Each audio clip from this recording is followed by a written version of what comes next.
Welkom terug bij Water van Bonaire. De koraalriffen rond Bonaire zijn heel belangrijk voor het eiland. Maar het gaat niet goed met deze onderwaterwereld. De koralen houden niet van zulke grote veranderingen die we nu zien. We weten dat de status van de koraalriffen wordt verslechterd. De koraalriffen zijn belangrijk voor Bonaire, de mensen die er wonen en de dieren die er leven.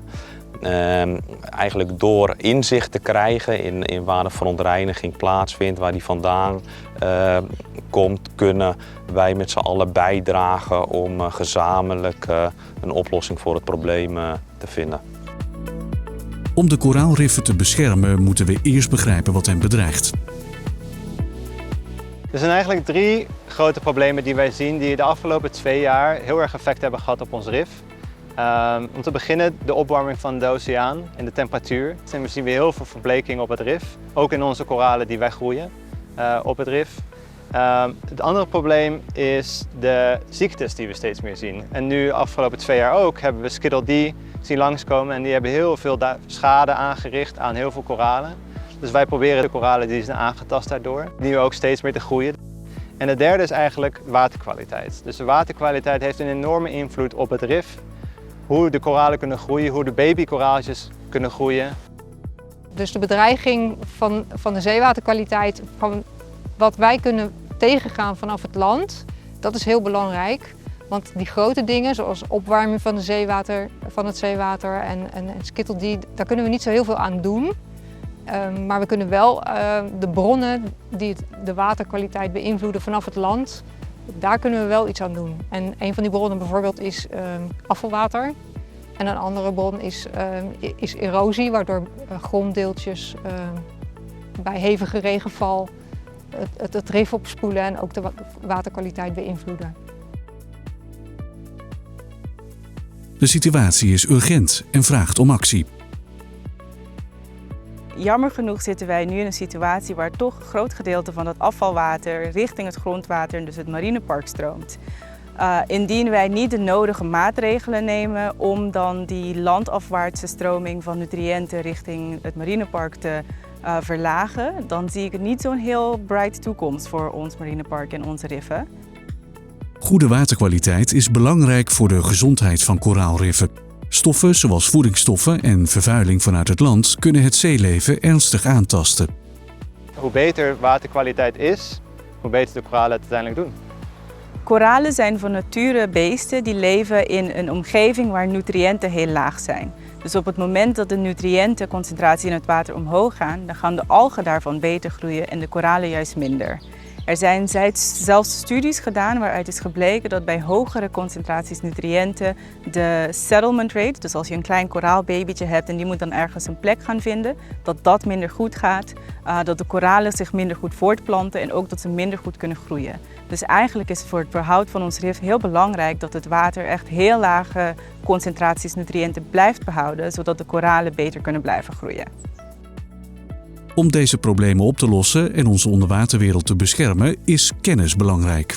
Daarom meten we de kwaliteit van het zeewater.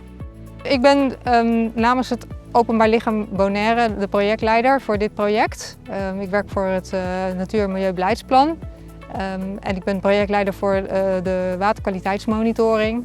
Waterkwaliteitsmonitoring bestaat uit het monitoren van het grondwater, waarvoor we pijlbuizen hebben geplaatst.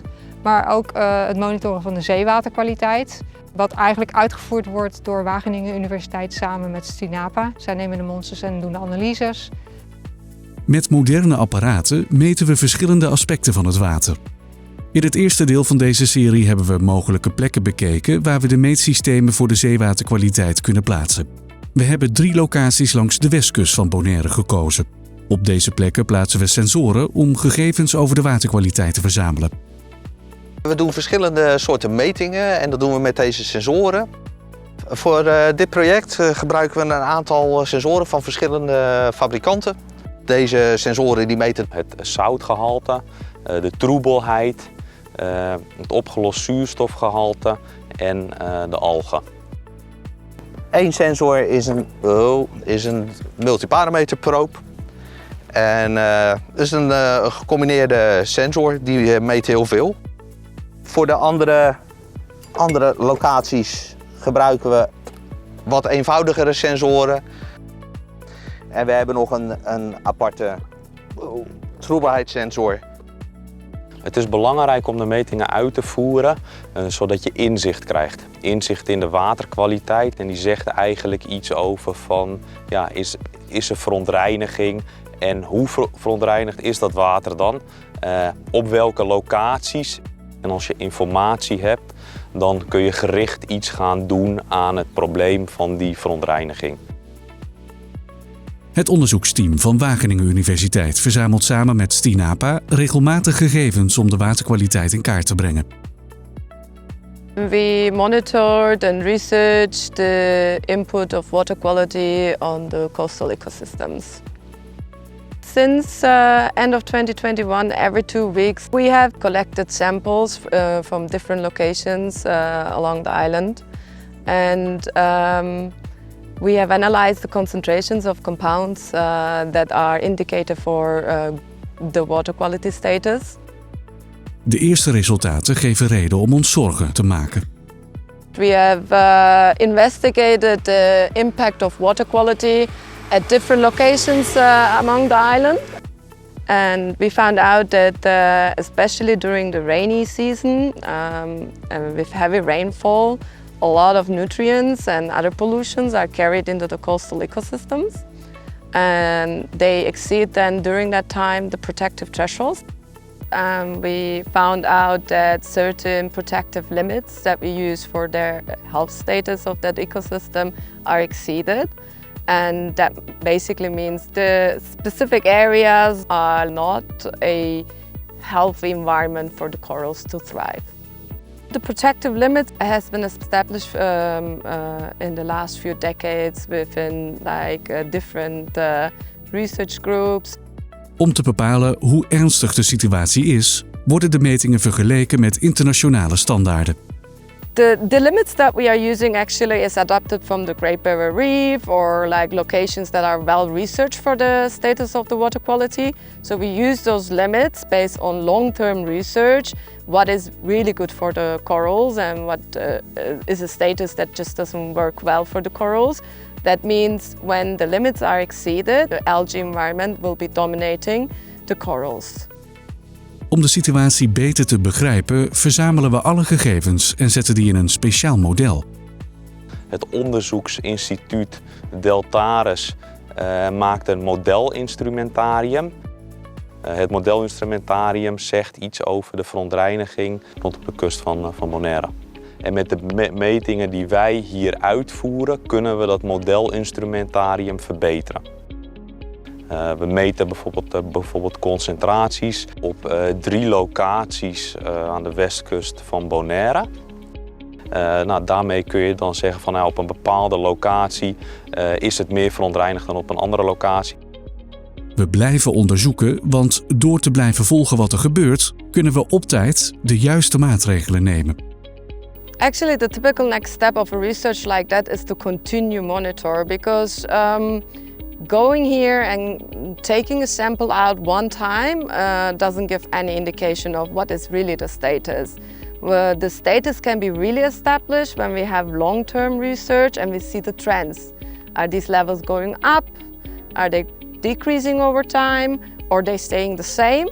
That gives us actually the real information, what's happening out there. De toekomst biedt hoop, omdat we weten wat we moeten doen.